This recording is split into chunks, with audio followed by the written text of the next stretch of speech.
What's up, everybody? This is Hall of Fame wide receiver Terrell Owens here, a.k.a. T.O. Get your popcorn ready. Do a favor. Leave my guy Connor a 5-star rating after the show. Listen to it. Give him some feedback. And also, if you want to listen to my podcast as well, check it out. Subscribe, share. You don't need to leave a 5-star rating. We're 5-star. I'm 5-star all the time. My podcast is called Get Your Popcorn Ready with T.O. and Hatch. Again, check out both of those podcasts. And hey, check it out, listen, and subscribe.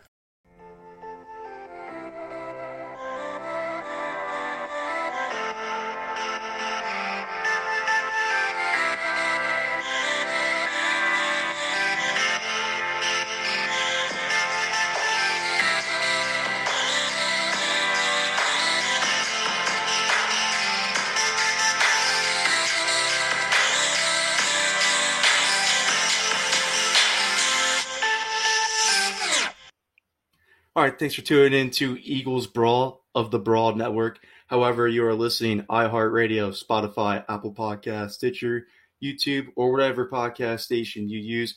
I greatly appreciate it. Joining me is a special guest, former Eagles fullback Leonard Weaver. Leonard, thank you so much for taking time out of the show. I can't wait to go into this interview. We have so much great things to talk about. Your story, your Eagles tenure, everything, now what you're doing right now. I'm so excited for this. I think the viewers are going to just absolutely love to hear from you again. We miss you in Philly, man. Oh, man. Connor, thank you so much, first of all, for having me. This is a pleasure and an honor, and I look forward to definitely talking about, those things that I was experiencing and through the injury and just my time in Philly, man. I'm excited, man. Thank you for having me. I'm so excited because, Philly's such a football town. We love our guys, and it's always the underdog guys because, if you've seen through Eagles history, it's Nick Foles coming out of nowhere, and then we hail him. Even you, because before you came to the Eagles, our fullbacks were like John Ritchie, who was a grinder, but nothing that besides him being on radio, you're not literally talking about who he is as a person or like how much exciting he is. But you ran the ball very well. You were as fastest fullback I've ever seen play the position. You caught the ball extremely well. You were a weapon that defenses actually had to consider in both those aspects, and you blocked extremely well. That's what really captured Philadelphia. So we'll obviously get into your injury after, but I know you played in Seattle, then you played in Philly, two great football cities, by the way. Have to mention Seattle. Their fans are great as well. But what about Philly? Where did it capture your heart? Is that where you consider? Do you consider yourself a retired Eagle? Absolutely, it's no question. Matter of fact, I did back in 2013. Howie Roseman, who I'll thank you. I know he's under constant pressure all the time, but we love that guy, and then we hate that guy. Yep.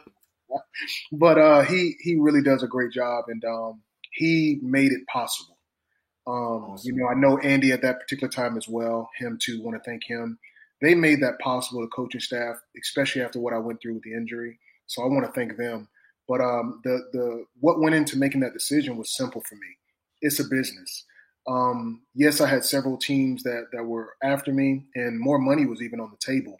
But for me, it was about longevity. At least, I didn't know the injury was happening, but it was about longevity and coming in and being able to contribute right away without having to learn too much of a system. And then how I would be used.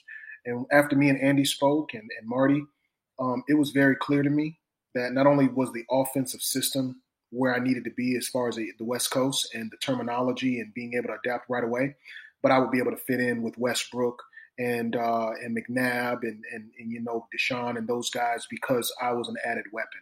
And they made that very clear to me. So what kind of impression do you get when you go into Philadelphia? Obviously you just alluded to Andy Reid and how you felt that he could fit you into the West Coast offense that he was running. But Donovan McNabb's reputation around the league. I'm sure you were aware of his fallout with T.O. He's coming off a couple of injuries since when you're joining the team. What was your initial reaction to Donovan McNabb? How do you view him today?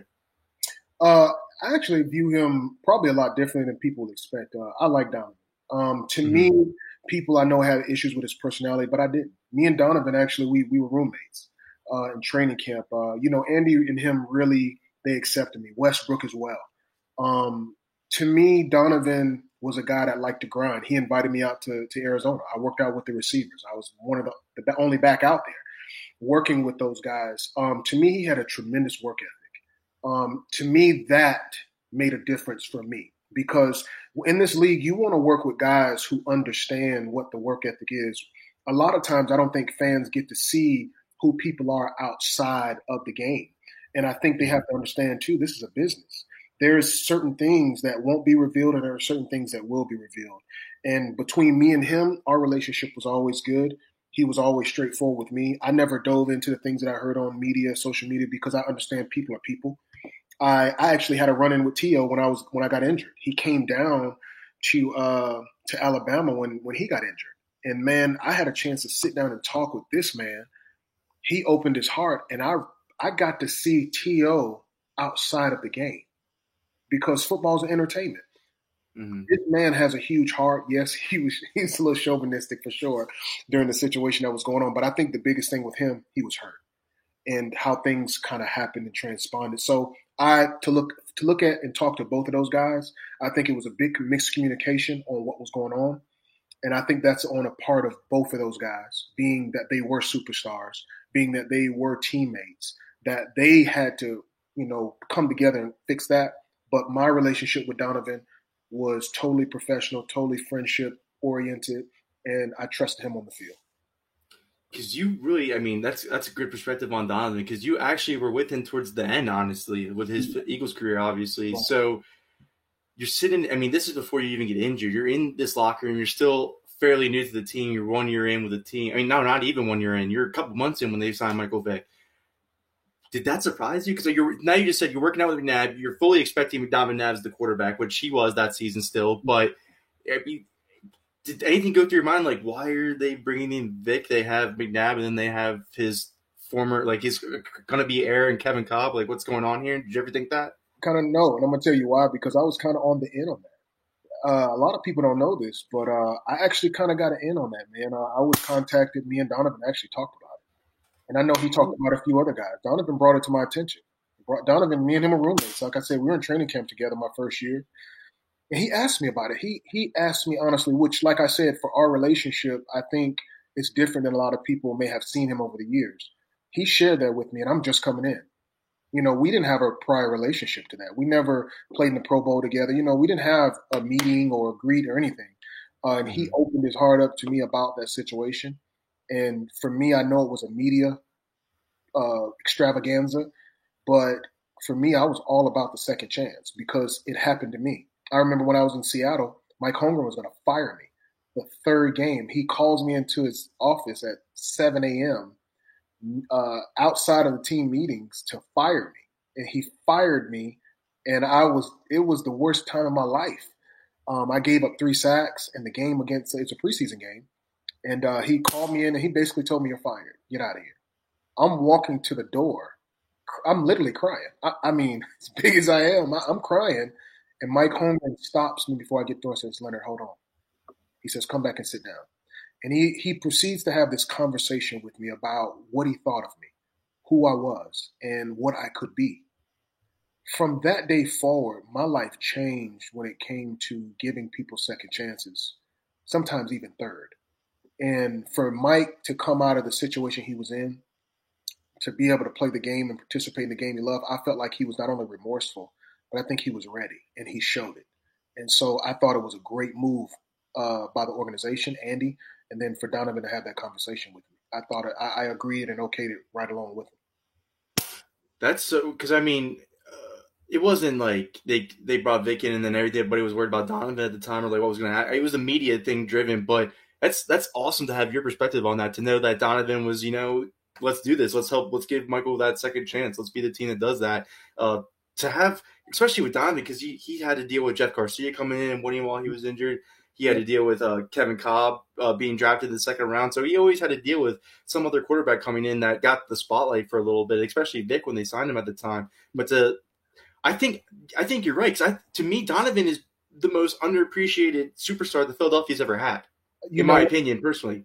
I have to agree. And let me tell you, I've taken a lot of backlash from people concerning the support of Donovan, but I would have to agree. And I think, too, Donovan's confidence in who he is and what he brings to the table has always been, I think, overlooked. I think it's also been misunderstood why he's had to be the person he's had to be because of that lack of appreciation. I mean, you're talking about, you're looking at statistics, man, he's right up there top 5.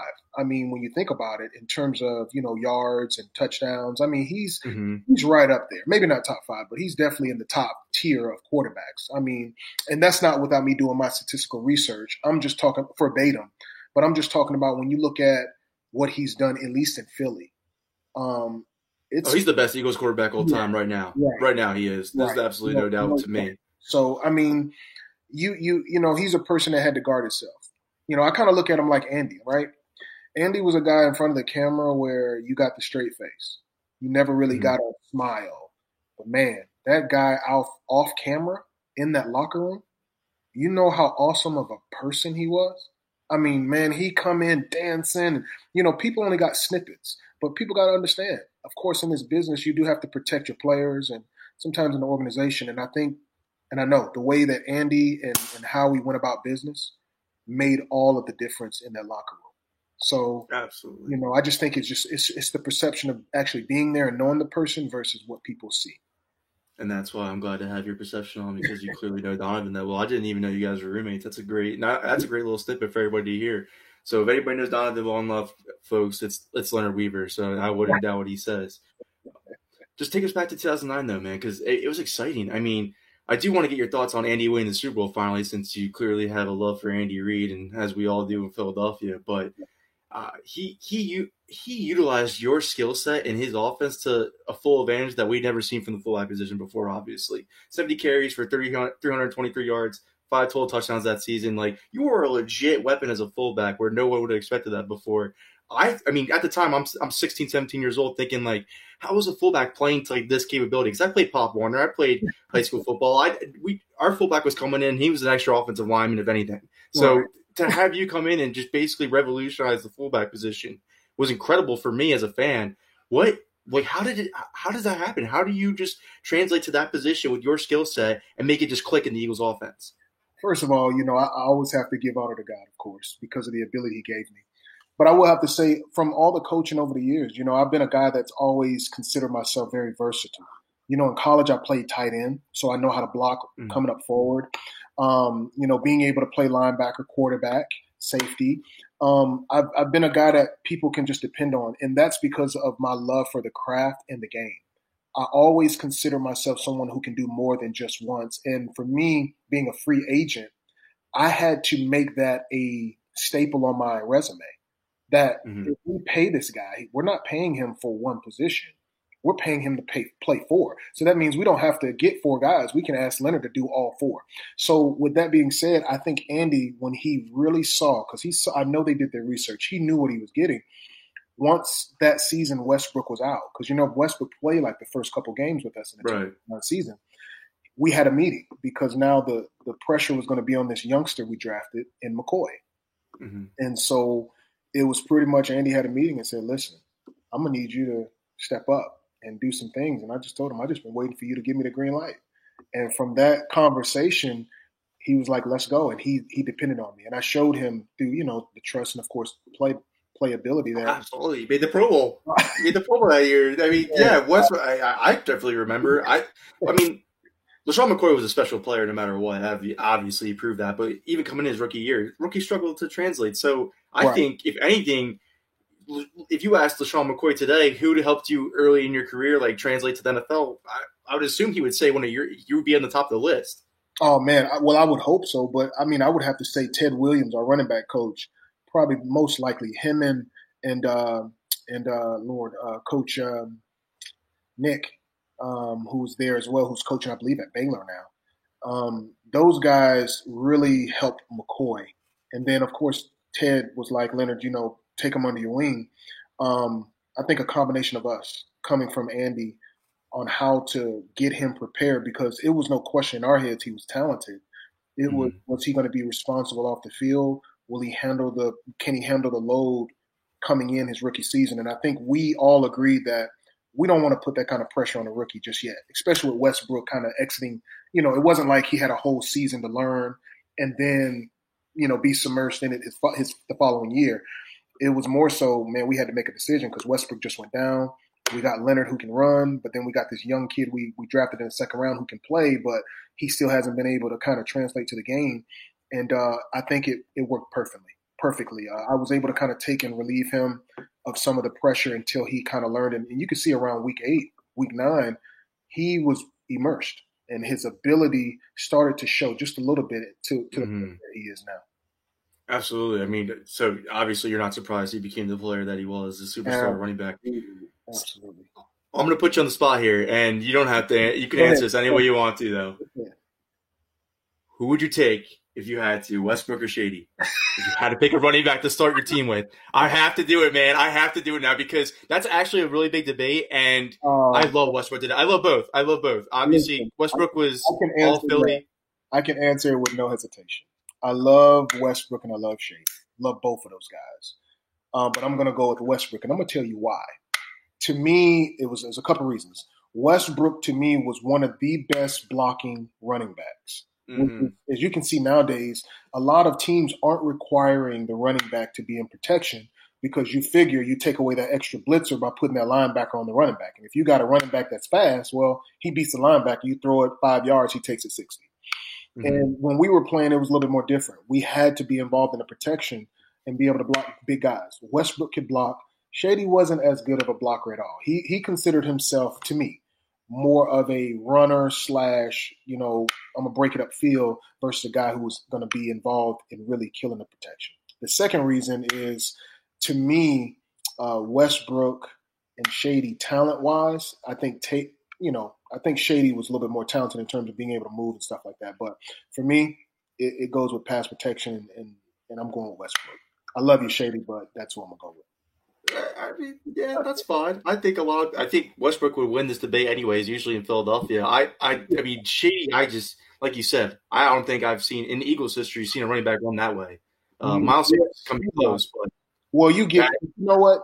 You're also looking at two different eras. Shady absolutely, you're absolutely right there. He's a different type of back. Westbrook, yeah, he's a zone back, but, Westbrook could also get downhill quicker, and I felt like that's what more of Westbrook was. Downhill guy. Shady is a cut slasher, give you a move, and you're right. I haven't seen a running back really put the type of moves on guys in traffic, out of traffic, in the snow, like Shady. I think that equates to Shady's great ability to have crazy balance. His work ethic, to me, is definitely 0 to 9. I mean, he works super hard. And he's shown that he's been reliable. Right. Westbrook's receiving ability, though, I think was better. I would say Westbrook's receiving because you can put Westbrook in the slot. Right. That was going to be my second point that I was trying to think of, but I couldn't get to. It was pass protection, but it was going to be that. Yeah. No, absolutely. So pass protection matters. I agree with you, though. That matters way more than the receiving ability because you can give the quarterback more time. Well, when you think about it nowadays in the game, you need that, man. If you have a back who's good at running, but he can't block, I mean, He's a two-down black, yeah. Yeah, man. I mean, you need that sometimes. Sometimes you have to go 6-man protection, where the tight end's getting out. Because, nowadays tight ends aren't really blocking as much either. So you got to have that sixth protector just in case they do bring a blitz, up the middle or even an outside nickel blitz where the tackle can't pick it up or whatever. So to me, that's huge. But Westbrook, he could catch out the backfield. He was a great punt returner. Man, this guy, I mean, he just did it all. I don't think I've ever seen Shady return a punt, though. I don't think he has that skill set. No. That's what Westbrook show said for sure. But all right, Leonard, let's get into the point that I don't really want to talk about because it still pains me to this day, especially from being at the game. But your first carry of the 2010 season and that being your last, due that gruesome, horrible knee injury that, like I told you off air, I thought was top 5 worst injury in NFL history. To this day, it's still ranked as that, such online too. You can look it up, but incredibly painful for the average guy to look at that picture that you even posted on your Twitter. Yeah. I can't even imagine going through that myself, and I'm just talking into a microphone every day. What's going through your mind on the field at this time? Take us through it. I can only imagine that hit happens right away. You feel that pain. What's rushing through your mind? Well, I could start here. I could tell you what, when I woke up that morning, I never thought that would be the end of my career. I think I say that quite often. But that play, as we're running through it, I'm thinking the way the defense was, I'm cutting backside already. I had made up my mind I'm cutting backside. Once I cut backside, I'm met, I believe it was by Big Raji, the tackle. And so I'm thinking, okay, my foot's stuck in the ground. I need to get my foot out of the ground and get moving. Well, before I know it, I'm hit by Clay Matthews, Nick Barnett, and I realized just for a brief second before even pain hit in that my leg is stuck. So now what I'm trying to do is bend my knee because I realize I'm falling. But man, I don't know who hit me. I'm not sure who it was, but the last hit was right on top of Nick Barnett. And that pressure made the knee go all the way back. And I felt every bit of the pain. It not only shot up through my thigh, through the hip, but it went all the way down to my big toe. That angle Nick Barnett took looked dirty, though. From watching the replay, he went very low, man. You know what? He did, and he was holding on for dear life. He actually hit my knee, but then he ended up going down to my foot. If you look in the picture, he's holding on to my foot. Yeah. And my foot is literally stuck in the ground when I get hit. But you know what? I can't say that it was – I don't think Nick necessarily tried to do it. Now, he's doing his job. He's holding on. I don't think he was thinking about letting go. But it's crazy because before the game, we've had a feud, me and him, since my days in Seattle. And before the game, he was talking some trash, and I was talking trash. We were jaw-jacking back and forth. But I remember Clay Matthews, who we played in the Pro Bowl together that the year before. He's the one who threw everybody off me. Because once I got hit, and you could hear it. It was, you could hear it popping left and right, and they were screaming. Those guys were really all trying to get up. But Clay Matthews was throwing everybody up. He's the first guy. And me and him didn't have a relationship like a friendship, but in the Pro Bowl, we talk, man, and have a little time, had a good time. And he threw guys off me and checked on me right away. Weave, we all right? You all right? Hey, get the guys. He started screaming over to the bench, like, get him over here. And for that brief, few minutes after the injury, with all the pain that I felt, everything went numb. I could hear, literally nothing at all because I was so focused on what I was feeling. And I wasn't sure what was going on. From the way Clay got up, I thought my knee was twisted like a Joe Theismann type of situation, like it was all over the place because the way he was looking at it was like, oh my God. And I was like, oh, shoot.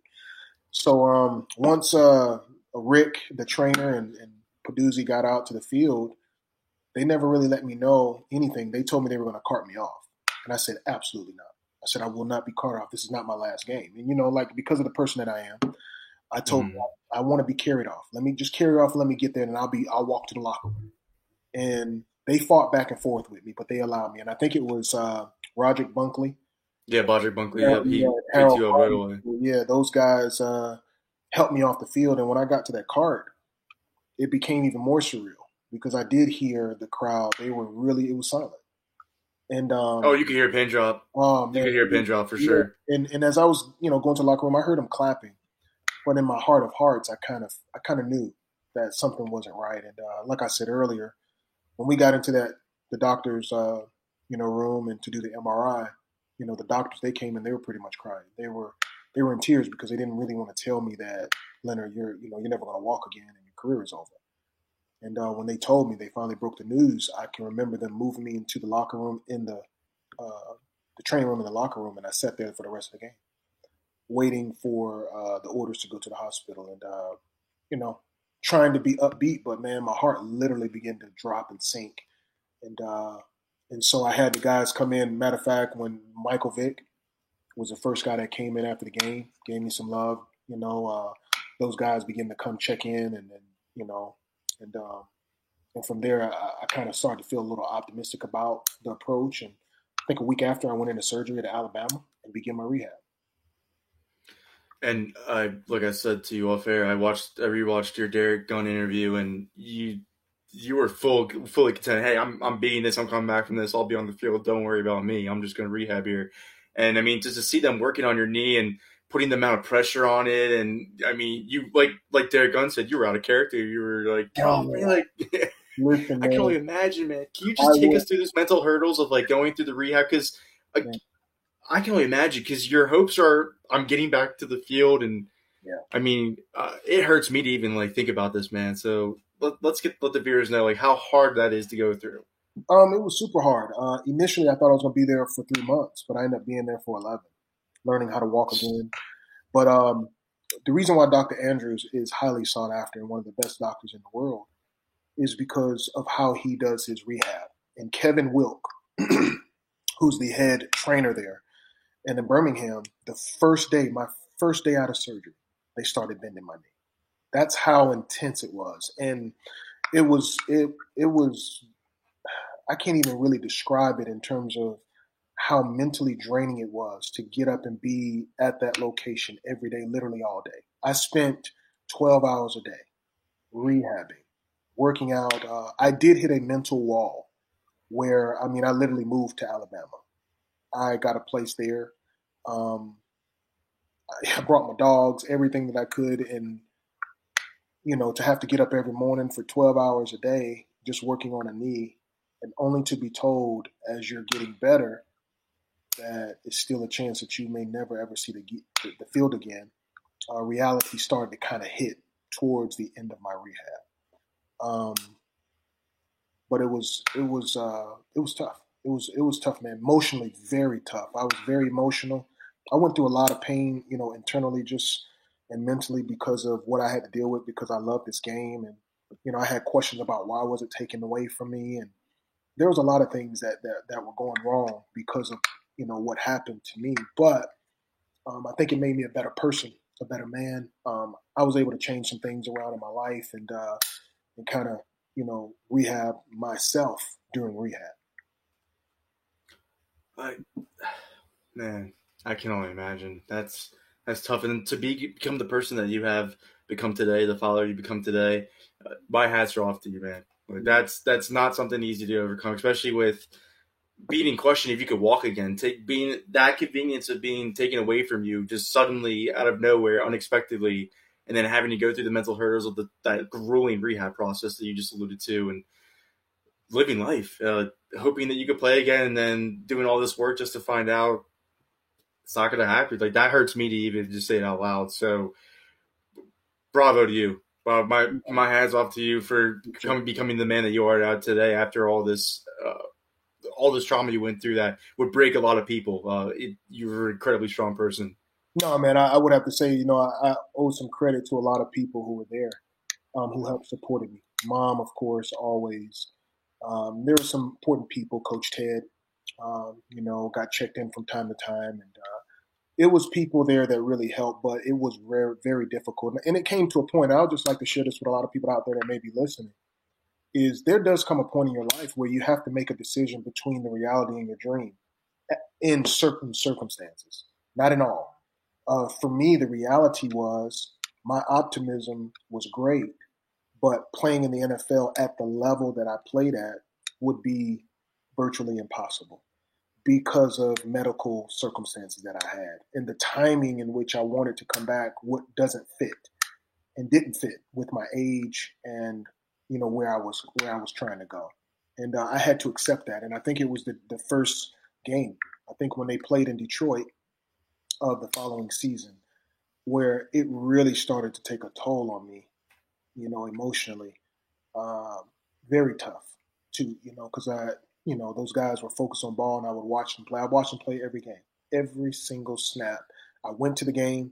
Of course, I was on crutches for a while went from a wheelchair to crutches. And it wasn't just my knee, it was my foot too, man. I had to go through 2 surgeries on my foot because they had to, my foot, normally you get to dorsiflex your foot up and down. Well, I lost all mobility in my foot, my left foot. So they had to do a special surgery to lift my foot up because it was constantly dangling, or they call it a drop foot. And I remember the nail that they put in my foot ended up getting sucked in my foot and creating this huge hole that they had to go in and do surgery in. And it set me back even more. So it was one of those things when I say, man, really, really, hard to push through. And I thank God for the people that he put in my life at that time to help me through. Because I'm going to be honest with you, man, I probably would have lost it. It doesn't matter what kind of money you got. It doesn't matter, how successful you are as a person. If you don't surround yourself with the right people, it'll literally kill you. And so I'm very fortunate, Bart. I was able to make it back through. And when I came to my first game at the Link, I was sitting I came down to the locker room and I met all the guys. Man, it was such a humbling experience to be greeted by Andy and those guys, and for them to let me come back and to be around, it was a beautiful thing, man. So, it's Eagles organization has always treated me awesome, and the players and the people that work at the stadiums. Thank you. If I have not thanked any of you guys that are out there, thank you. And thank you, Eagle Nation, for your love, man, and your support continually, even after the past 10 years. Oh, absolutely. Completely our pleasure for let me speak on behalf of Eagles Nation because class act, Leonard Weaver right here. Absolutely. So, since you're pretty much thinking all Eagles Nation now, let me just get into one of these last questions. What's one thing you would want the viewers to remember from your Eagles tenure? Well, what's one thing let's forget the injury. Let's end it here today. It's done with now. You're past it now. What's one thing because I would like to remember Leonard Weaver, the guy who caught his first touchdown pass from Donovan McNabb on a great pass and then just ran right through these defenders. What's one thing you want Eagles fans to remember you for? Wow. I think for me, it's just how hard I worked. Being somebody who was trustworthy, being somebody who was, credible. And when I say that, I'm talking about my work ethic on that field, bringing what I did off the field to the field, showing up, being there on time, and then, like you said, translating that onto the field where they're scoring a touchdown, knowing what I'm supposed to do on plays, that he was somebody that was trustworthy and could get the job done. Those are the things that meant a lot to me in terms of who I am and what people know me as. I want them to know that when you speak that name, Leonard Weaver, that's the bruising fullback that bust his tail. And we could identify with that because he represented our city.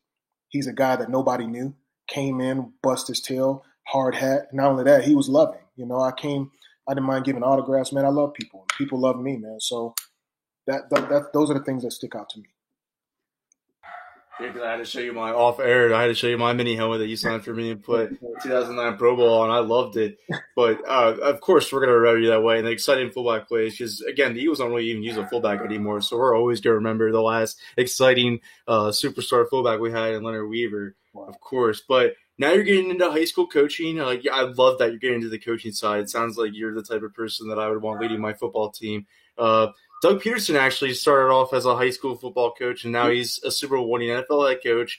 Is that are you having plans of thinking, hey, I'm doing the high school thing now, maybe in the future I get into the NFL and get into coaching? I would absolutely love that, man. I think it would be great. That is definitely a goal of mine. And, of course, I love the aspect because of what I can bring to the game for the younger guys. I know they're aspiring to get to college.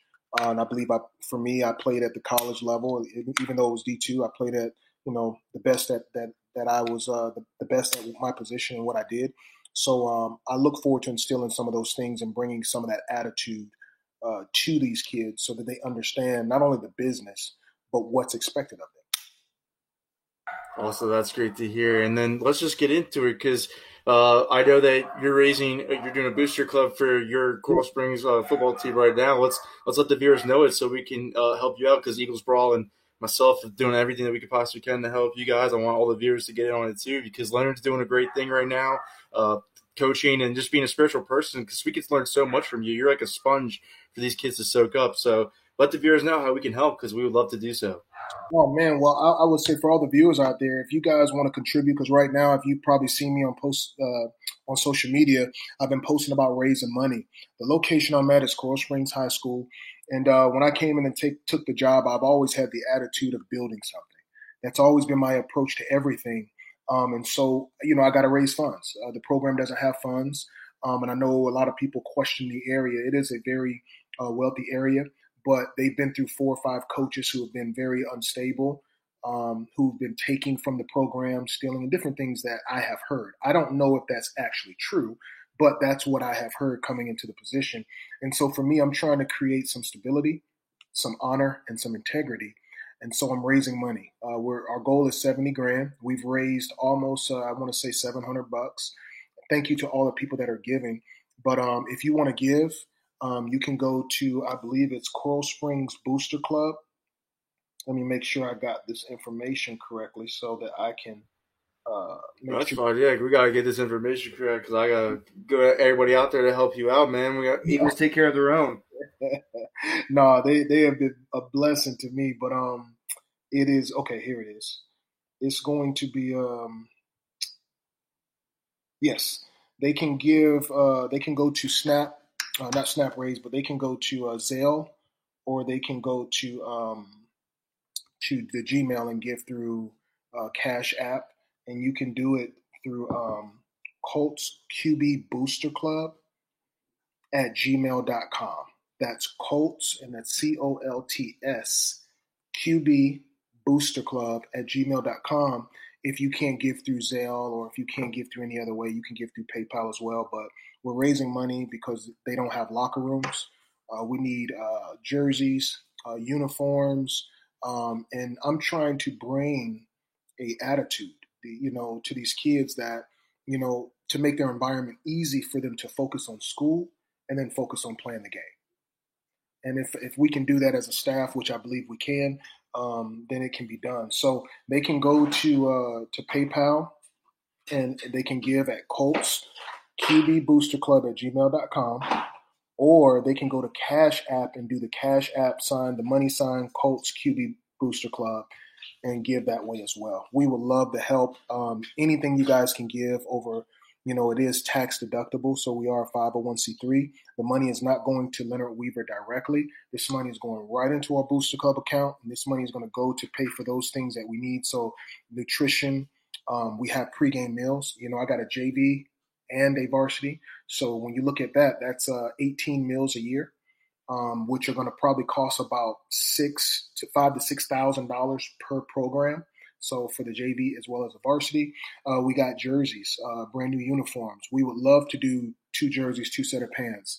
But if we can't do that because of funding, we'll go 2 jerseys, 1 set of pants. I'm fine with that. But either way, I'm trying to change the culture, the attitude, and what this program has been looked at over the years. I'm trying to change the perception of that in the community. And it would help for all of you, if you could, to please participate.